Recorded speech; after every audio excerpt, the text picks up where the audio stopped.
Humano Derecho Radio Estación presenta.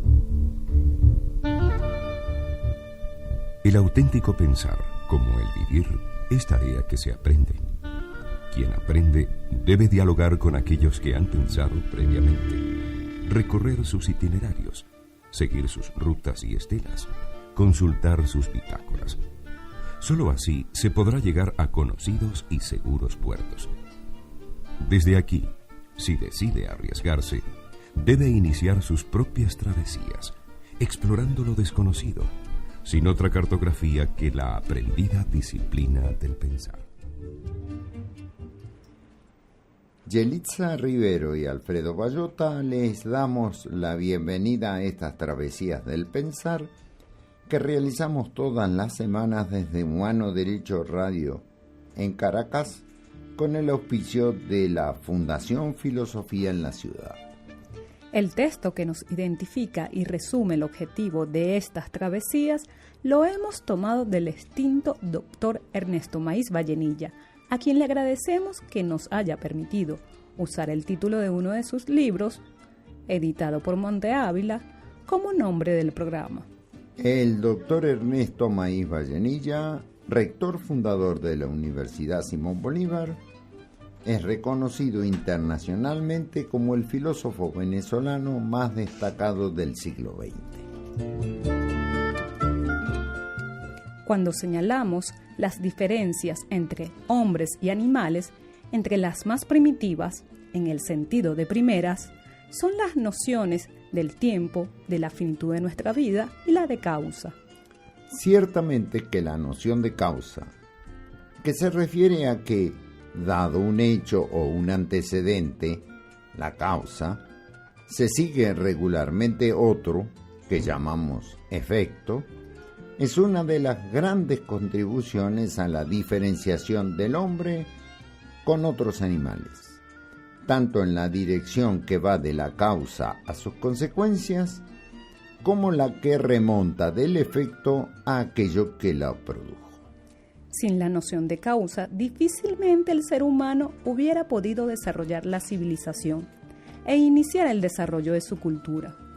Instaurar una conexión entre una semilla que se entierra en un lugar y el surgimiento de una mata tiempos después, estableciendo una relación causal entre los dos eventos separados en el tiempo, es sin duda uno de los logros más notables en nuestra evolución cultural.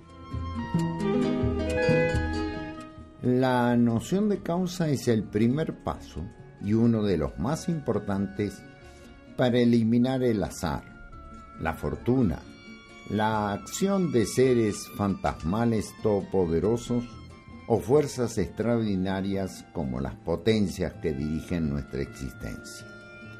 Poder sentar que para obtener ciertos resultados son necesarios realizar ciertos pasos previos o que a ciertas acciones le siguen determinados resultados que se pueden prever, es sin duda una de las mejores maneras que el hombre ha desarrollado para anticipar lo que ha de suceder, eliminar la sorpresa, alejar el miedo y fundar su libertad. Claro que hemos de reconocer que la relación de causa no es una de las que predomina en nuestra cultura venezolana. Muchos son los que esperan que las cosas sucedan como apariciones, desconectadas de lo anterior, mágicamente, o que repitiendo las causas cambien los resultados, lo que sin duda conduce a un desorden, irresponsabilidad, pérdida de eficiencia, así como una existencia atemorizada, con el riesgo de la aparición de lo inesperado en cada momento, sometidos a fuerzas inescrutables. Y no es tal. Esta permanente presencia de lo prodigioso, de lo milagroso, de lo mágico, nos hace una sociedad primitiva. Favorece que los dirigentes no den explicaciones de sus actos, impere el arbitrio en su conducta, porque nosotros tampoco las damos, con lo que las relaciones públicas se deterioran y el diálogo se torna imposible, porque la noción de causa viene de la voz griega aitía, y aitía significa responsable. pretendemos ser como Dios, que no da razones, ni podemos reclamarle la responsabilidad de por qué hace lo que hace. Pero como no lo somos, eso nos lleva a ser humanos deficientes, al tratar de actuar como algo que no somos. ¿Será por eso que podemos aguantar insoportables autoritarismos y dictaduras violentas en la historia? Pudiera ser, porque Marco Tulio Cicerón dijo: la fuerza es la razón de las bestias. Y el expresidente de Argentina, Juan Domingo Perón, escribió un libro con ese mismo título. Sin duda que la violencia es el recurso que les queda a los incapaces de exponer las causas de sus acciones y asumir los efectos que se derivan. Siempre es más fácil pedir el cristiano perdón que enfrentar la justicia cuando se dan inaceptables razones. Volviendo a nuestro asunto central, si bien el cambio implica que algo nuevo aparece ante nosotros, nunca es tan nuevo como para que no se pueda relacionar con lo que había antes. Y en esta relación entre lo que había antes y lo que aparece nuevo, se instala la relación causal, aunque no se agota en esta precedencia. Si plantamos una semilla, aparece una mata. Se puede establecer una relación entre ambos hechos, que no se da si plantamos un guijarro, porque no aparece ninguna mata. Si un estudiante estudia, puede esperar aprobar su examen. Si se construye una casa adecuadamente, se puede esperar que no se caiga. Y si elegimos adecuadamente a los dirigentes, podemos esperar un futuro próspero.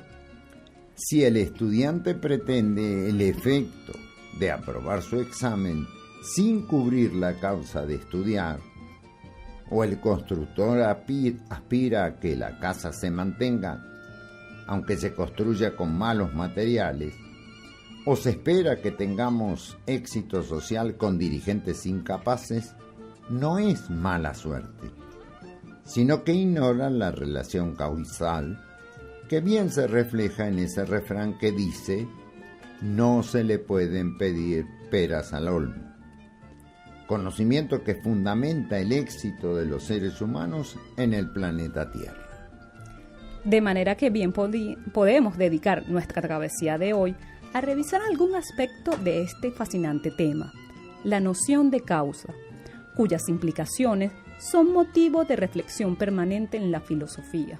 Y qué mejor que hacerlo con la noción propuesta por Aristóteles, que fuera luego desarrollada en sus detalles por pensadores cristianos y musulmanes a lo largo de toda la Edad Media, y que, aunque haya sido abandonada en las consideraciones modernas, no deja de ilustrarnos al respecto.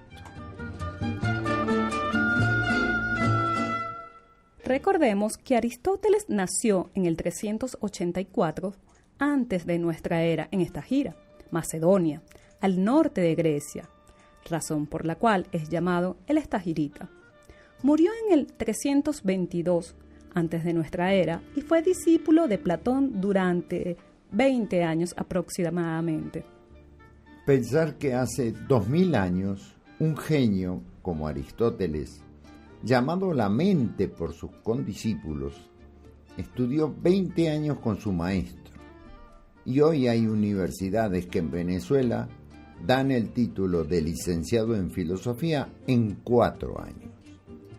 No parece que con esas causas tan diferentes se puedan tener los mismos efectos, por más recursos pedagógicos que se usen como justificación para esta desmesura.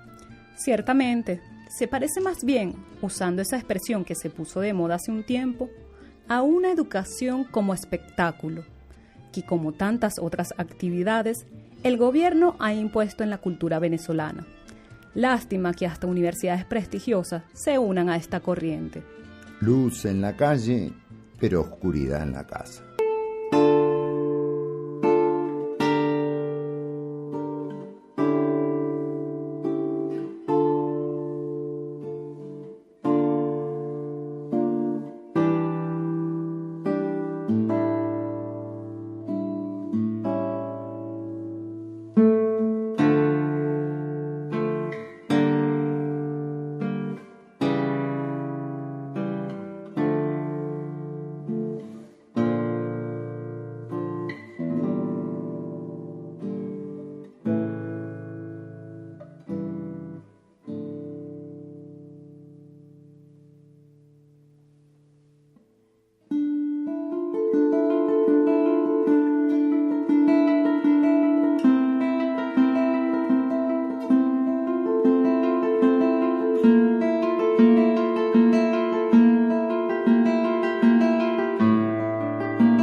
Escuchamos Milonga Antigua para guitarra clásica del compositor sueco Olof Lindgren, interpretada por su autor. Al morir su maestro, Aristóteles inició sus propias enseñanzas, primero en Asos, luego en Mitilene, posteriormente en la corte de Filipo de Macedonia, donde fue preceptor de Alejandro Magno, y hacia el 335 antes de nuestra era, fundó en Atenas su escuela llamada el Liceo, de donde posteriormente tuvo que huir a Calcis de Eubea, acusado de impiedad. Fue cuando dijo que se retiraba para ahorrarle a Atenas su segundo pecado, luego que Atenas hubiera llevado a Sócrates al suicidio. Se cuenta que Aristóteles acostumbraba a circular por el Liceo, su centro de estudios, recorriendo los alrededores, que en griego se dice peri, caminando por los caminos de los jardines, que en griego se llama patos, conversando con sus discípulos. Por eso a sus propuestas se las conoce como peripatéticas, señalando que surgieron de este caminar conversando. De manera que aristotélicas, estagiritas, peripatéticas o liceístas son distintos nombres que se refieren a las enseñanzas de Aristóteles, que abarcaron todos los campos del saber de su tiempo y marcaron con señal indeleble la cultura de Occidente, al punto que sigue siendo uno de los pensadores clásicos insoslayables. Aristóteles, junto con Platón, son las dos figuras más influyentes de la cultura griega. Cabe recordar que el gran matemático Alfred Whitehead dijo una vez que toda la cultura occidental es una oscilación entre las ideas de Platón y las de Aristóteles, maestro y discípulo, cuyas propuestas coinciden tanto como se diferencian.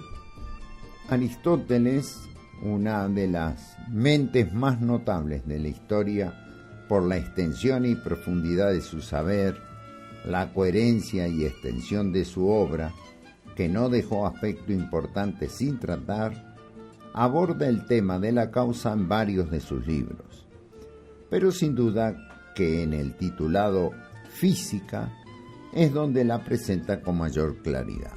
Allí el estagirita expone claramente la importancia que le asigna a la noción de causa, cuando declara: el conocimiento es el objeto de nuestra investigación, y los hombres no conocen algo hasta que no hayan captado el porqué, es decir, no hayan captado su causa primaria. En otras palabras, para Aristóteles, estar enterado de algo no es suficiente para decir que lo conocemos, sino que es necesario aprehender su causa para decir que sabemos de ese algo. Entre nosotros parece que nos basta con saber el hecho, pero pocos dan el paso a indagar en las causas, que son las que permiten conocer. Por eso, inventamos y erramos. En su investigación acerca de las causas, Aristóteles propone 4 tipos de causa que contribuyen a la gestación de un efecto y que son la causa material, la causa formal, la causa eficiente y la causa final. Podemos ejemplificar estas 4 causas con un caso para nuestros oyentes. Indaguemos cuáles son las causas, los responsables que mencionamos antes, de la estatua de bronce de Simón Bolívar que hay en la Plaza Bolívar.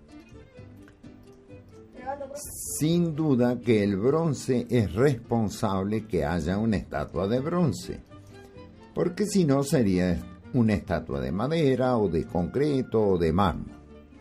De manera que si consideramos cualquier cosa que esté ante nuestra vista, la materia de la que ese algo está hecha es causa de la cosa. Esto es lo que se llama causa material, aquello de lo que algo está hecho. Claro que si bien es una estatua de bronce, es una estatua de Bolívar, por lo que también Bolívar es responsable de esa estatua. Ciertamente también es causa el diseño, la estructura, la forma que tiene esa estatua, que se deduce de la capacidad que tiene la materia de recibir alguna forma, y que el estagirita llamó potencia.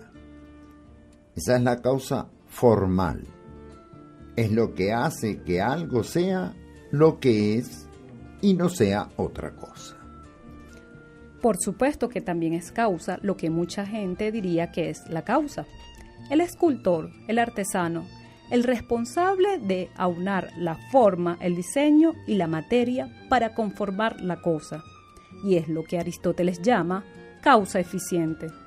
Y por último, el artesano realiza su tarea con vistas a un fin, para alcanzar una meta, satisfacer una necesidad, un requerimiento, un deseo, que puede ser un homenaje al Libertador, pero que en la Venezuela de hoy no se puede descartar que sea un sobreprecio o una coima. Esta sería la causa final. De manera que la causa material es aquello de lo que o en lo que algo está hecho. En nuestro ejemplo, el bronce es la causa material de la estatua de bronce de Simón Bolívar. En la concepción aristotélica, la causa material última es lo que se llama materia prima o materia primera, de la que todo está hecho.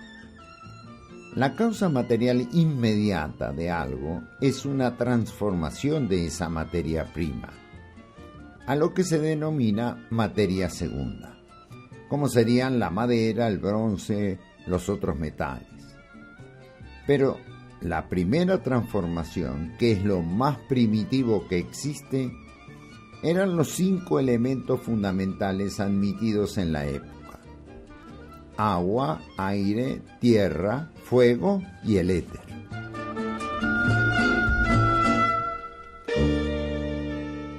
Por otra parte, escuchamos que Simón Bolívar es causa de la estatua, porque él es el que sirve de modelo para su forma. Es la causa formal.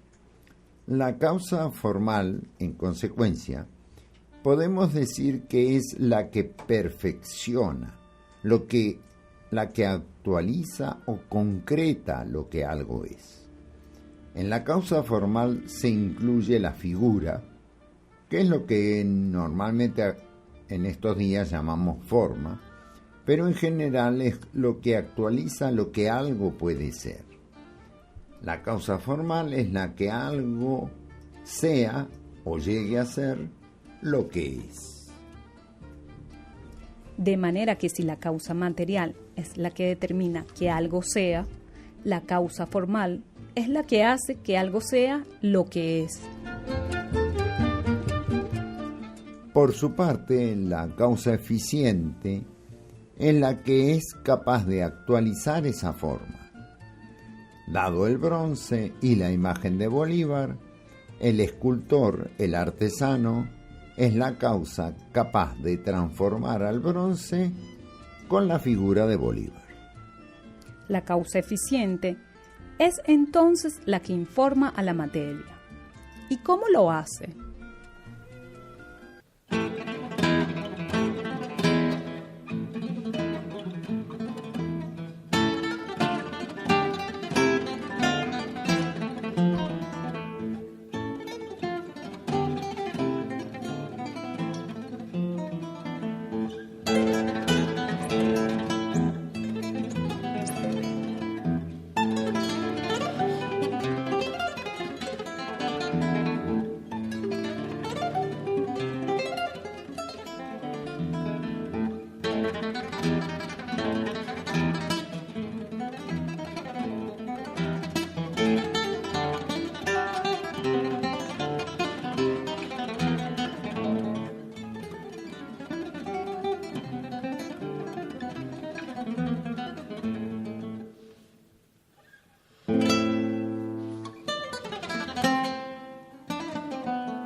Escuchamos a Marcin Patzalek en la versión para guitarra del Capricho número 24 de Niccolò Paganini. Estamos en Humano Derecho Radio Estación, realizando nuestras semanales travesías del pensar, un encuentro con los grandes temas de la filosofía, con la obra de los grandes pensadores, con las ideas que han moldeado nuestra cultura y nos han hecho los seres humanos que hoy somos en Occidente.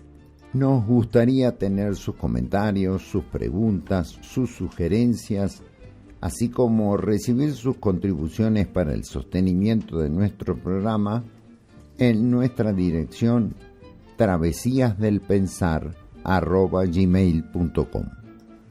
Se pueden escuchar nuestros programas anteriores en YouTube, en Humano Derecho, Travesías del Pensar.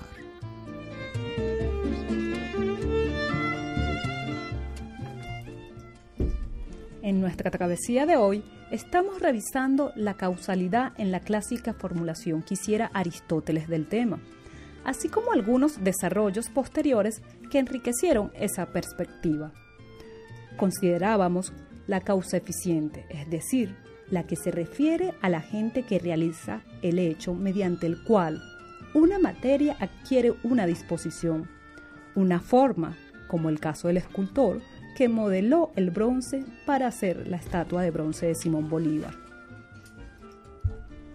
Quedamos en considerar cómo actúa la causa eficiente. La causa eficiente puede actuar de diversas maneras. Hay causas necesarias. como lo que hace que una piedra caiga siempre al centro de la tierra. Hay causas contingentes que pueden actuar o no, como es el caso del ladrido de un perro, que puede que el animal ladre o no cuando pase un vecino. En la Edad Media se adjudicó a lo que se dio en llamar la defectibilidad de las causas, es decir, que las causas a veces no producen el efecto esperado.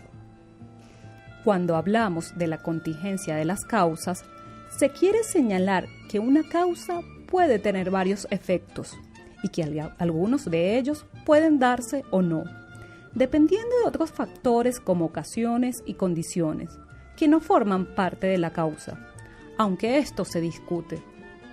Esto contribuye a las discusiones en cuanto a la necesidad de que las causas produzcan sus efectos.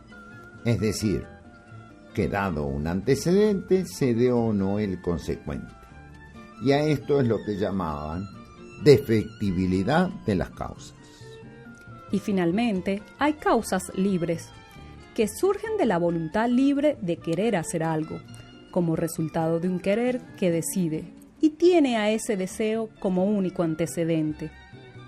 Este caso, según muchos filósofos, es propio del hombre y por ello se le considera un ser libre, que es lo que lo hace moralmente responsable.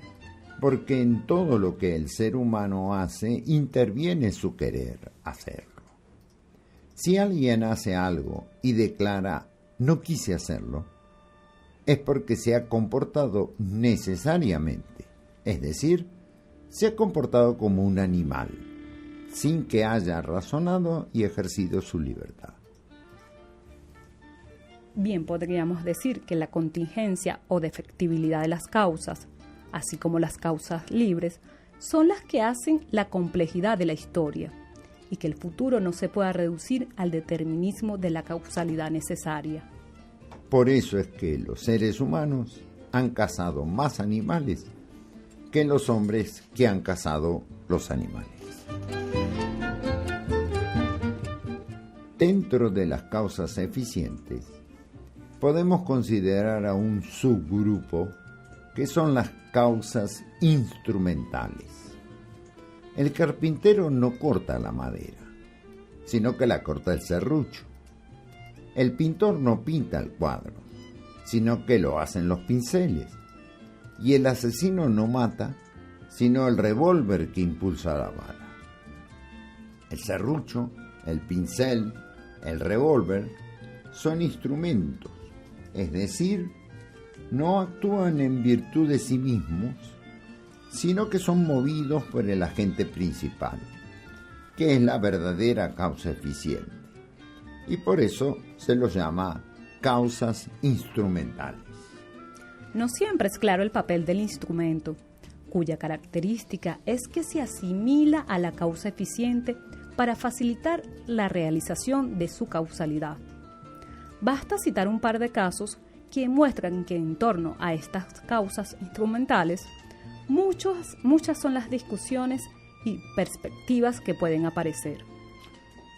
Uno de esos casos es el de la técnica. La posición tradicional refería a la técnica como un instrumento que facilitaba la acción del ser humano. Sin embargo, no son pocas las voces que sostienen que la técnica es por sí misma un agente causal eficiente, independiente del hombre, no solamente un instrumento. Y por ello se culpa a la técnica de muchos problemas, pero no se mencionan otros agentes principales. ¿Es así? ¿La técnica ha dejado de ser un instrumento para ser una causa eficiente autónoma? Dejo la pregunta en el aire. Otro caso es cuando el instrumento es una persona, cuyo caso paradigmático, aunque no el único, es la obediencia que deben los militares a las órdenes de sus superiores. No es el único, porque, aunque en menor grado, se da en todas las circunstancias en que alguien con poder asigna una tarea a un subalterno. Un subalterno es un instrumento en manos de sus superiores, como se lo consideró en Argentina cuando se declaró la ley de obediencia debida, que puso en libertad a todos los militares comprometidos con la tortura y la violación de los derechos humanos en razón de que obedecían órdenes. Un subalterno es una causa eficiente que puede actuar según su voluntad y no debe considerarse nunca un instrumento de nada o de nadie, a menos que renuncie a su condición de ser humano. Puede ser castigado por desobedecer, pero también castigado por obedecer. En algunos casos se han tomado decisiones globales, como con los violadores de los derechos humanos, que no pueden justificar su mala conducta en la obediencia. Pero si como profesora enseño algo que está equivocado y en el examen pregunto eso mismo y el estudiante responde lo que enseñé que está mal, lo repruebo. A lo largo de la historia ha habido numerosas discusiones en torno a quién es el verdadero agente eficiente de todos los efectos. Vimos antes la consideración del instrumento y al respecto, en el marco de las creencias religiosas más populares en nuestra cultura, cabe preguntarse: ¿son los seres humanos agentes libres o son instrumentos del único agente causal eficiente que sería Dios? Esto pareciera que es así, porque todo el mundo quiere echarle la culpa a Dios, porque cuando decide algo siempre dice, si Dios quiere, como si pidiera permiso al responsable, es decir, a la causa primera, por lo que la persona no tuviera responsabilidad, porque si no pasa es porque Dios no quiso. La persona no es responsable. Al respecto, una respuesta la da Tomás de Aquino, para quien los entes creados pueden ser causas eficientes, y es lo que los hace responsables y habría la posibilidad de la salvación. De no ser así, a juicio del aquinante, Dios habría creado virtudes operativas que no tendrían ningún uso, lo que sería ocioso por parte de Dios.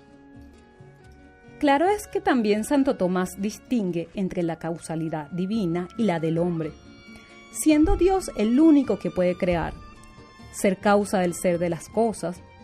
Su causalidad se distingue de la de las criaturas, que nada crean, sino que transforman, por lo que entonces los denomina causas segundas. Las causas segundas no alcanzan al ser, sino al hacer, aunque pueden ser causas libres del hacer y responsables por ello.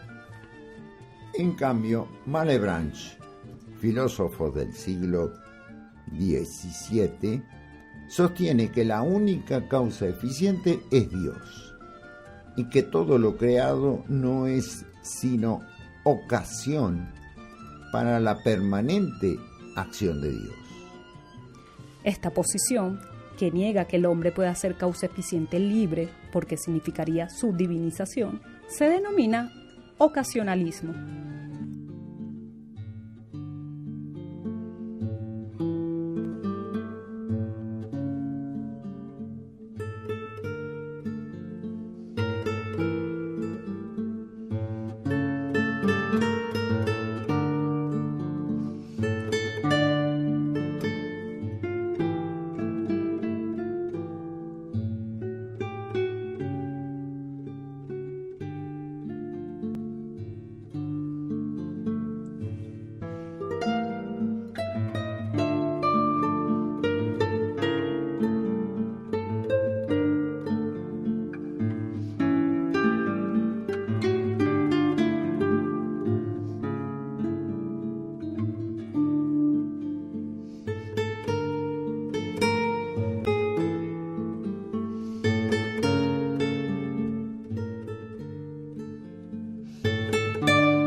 escuchamos la transcripción para dúo de guitarras de la milonga Canción del Árbol del Olvido, de Ginastera, interpretada por Olga Kamornik y Asia Selyutina.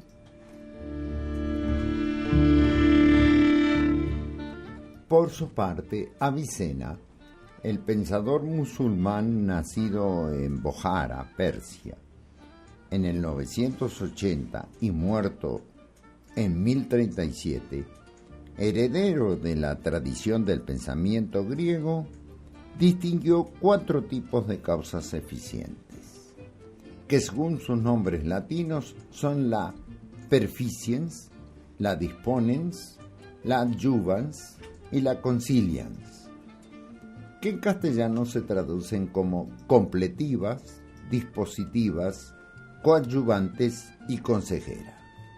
La perficiens o completiva es el agente que causa la última perfección, por ejemplo, el constructor de una casa. La disponens o dispositiva es la que prepara la materia, como sería el fabricante de los ladrillos para hacer la casa. La adjuvans o coadyuvante es la que coopera con el efecto principal, pero no en pos de su propio fin, sino el fin del agente principal, como los albañiles en la construcción de la casa. Y finalmente la concilians o consejera es la que proporciona la manera de actuar, los métodos, los procedimientos adecuados, como sería el arquitecto en la construcción de la casa, pero que no tiene a su cargo hacerla él mismo. Nos resta considerar la causa final, que en la filosofía medieval fue considerada la regina causarum, la reina de las causas, que es aquello por y para lo que algo se hace. La causa final es la causa de las causas, porque es la que inicia y cierra el proceso, ya que establece el fin que ha de perseguirse, que es la razón por la que el proceso se inicia. Hemos de señalar que el fin final se ha de perseguir por sí mismo, porque ciertamente que hay fines que podríamos llamar intermedios, hipotéticos o condicionales, que se persiguen tanto por sí mismo, pero también como medios para alcanzar el fin final.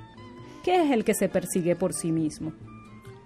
Digamos que compro un billete de lotería para ganar un dinero que sirva para hacerle un regalo a mi amada.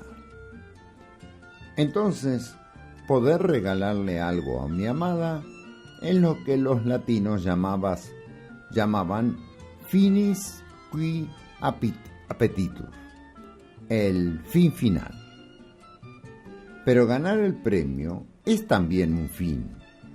Es el finis quo appetitor. Y también es un fin la compra del billete, la operación que abre la posibilidad, el finis operis.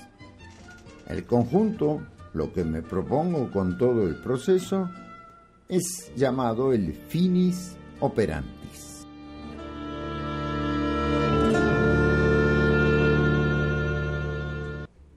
Acerca de cuáles son los fines intermedios y los fines finales, también ha habido mucha discusión, aún en las situaciones más cotidianas. Sin ir muy lejos, hoy no se sabe si un funcionario cobra una comisión por importar comida o compra comida para cobrar la comisión extra. Esto en Latinoamérica viene de antiguo. Juan Bautista Alberdi, un héroe civil argentino en el siglo XIX, decía que en el mundo en progreso se buscan presupuestos para realizar proyectos, pero que en esta parte del mundo se inventan proyectos para hacerse con el presupuesto. Y después de 150 años, sigue igual. La causa final, especialmente en la consideración de las causas naturales, es el punto de mayor divergencia entre las posturas modernas y las posturas clásicas. Para el pensamiento moderno, las cosas en la naturaleza obran sin ningún fin, y la Tierra no persigue ninguna finalidad girando alrededor del Sol. En cambio, para Aristóteles y para Santo Tomás, todo lo que actúa lo hace en pos de un fin. La presencia de una finalidad es más evidente en el ser humano y en los procesos biológicos.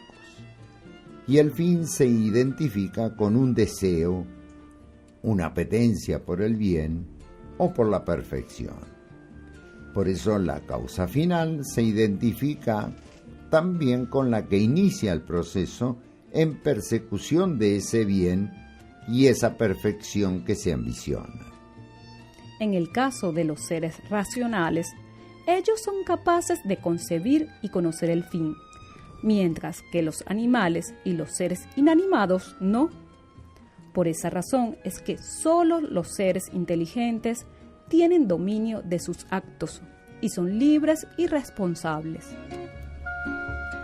En nuestras consideraciones hemos tratado a las causas aisladamente, pero hemos de señalar que, como dice el refrán medieval, las causas se causan mutuamente y todas ellas se presentan estrechamente relacionadas.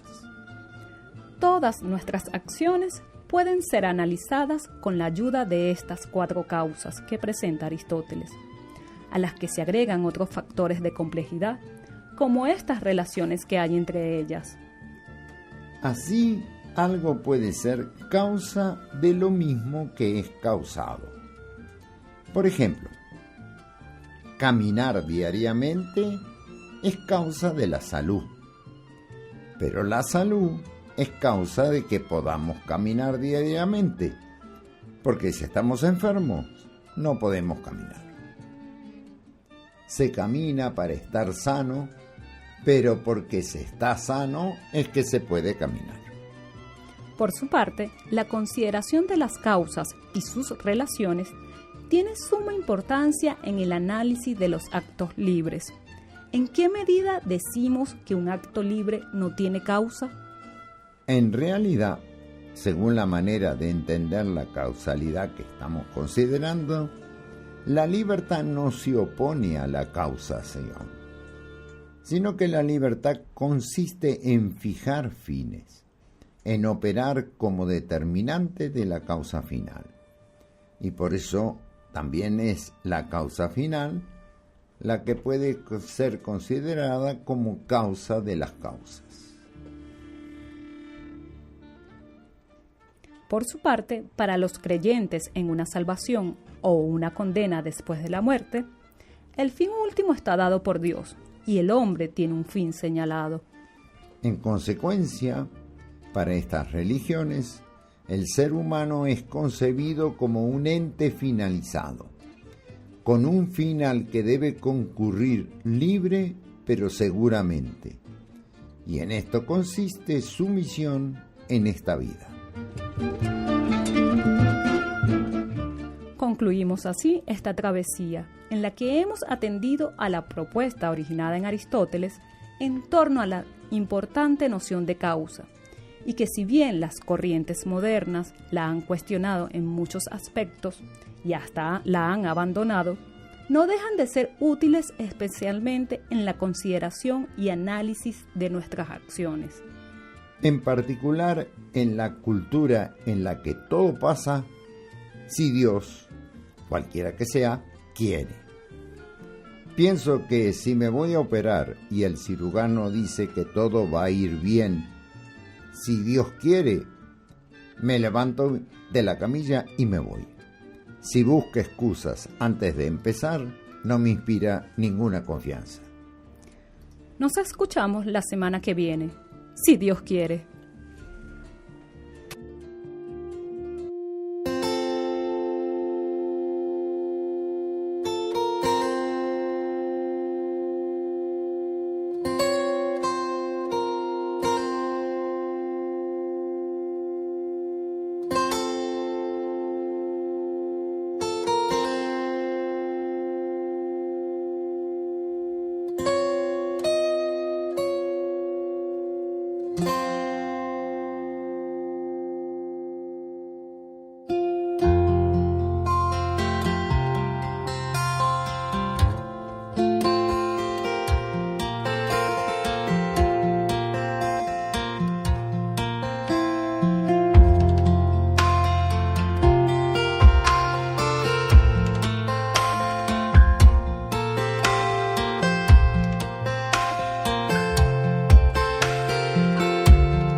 Escuchamos Now We Are Free de la película Gladiador, interpretada por Luca Stricagnoli, con una guitarra de 3 cuellos.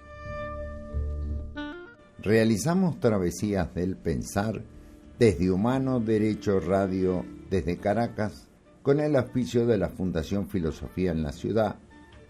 La cortina musical es el merengue aguinaldoso de David Carpio, interpretada por el grupo Arcano. Este programa se emite los jueves a las 11 a.m. y a las 8 p.m. y los sábados a las 2 p.m. hora venezolana. Con gusto recibiremos sus comentarios y sugerencias en travesíasdelpensar@gmail.com, así como su oferta de colaboración para el sostenimiento del programa. La tripulación de la travesía de hoy fuimos Yelitza Rivero y Alfredo Bayota en la locución. La hoja de ruta la diseñó Alfredo Bayota. El piloto de la nave fue Loisa Urbina y fue una presentación de Filosofía en la Ciudad. Que tengamos una buena semana.